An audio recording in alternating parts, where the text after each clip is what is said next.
Siyabingelela, sinamukele ekhaya lapho sichaza khona amaphupho. Namuhla-ke sizobheka izincazelo ngokuphupha ushawa inyoka. Ukuphupha ushawa inyoka kuyiphupho elijule kakhulu elidinga ukunakwa kakhulu.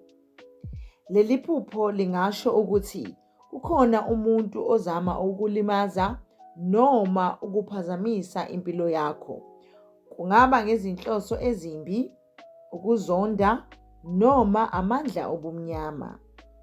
Leli phupho liyisixwayiso sokuthi uqaphele izinto ezikuzungezile, ubudlelwane bakho kanye nemizwa yakho.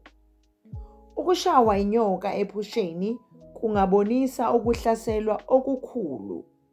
Ngakho-ke, kubalulekile ukukhuleka ngamandla ukuze uzokwazi ukunqoba lesi simo.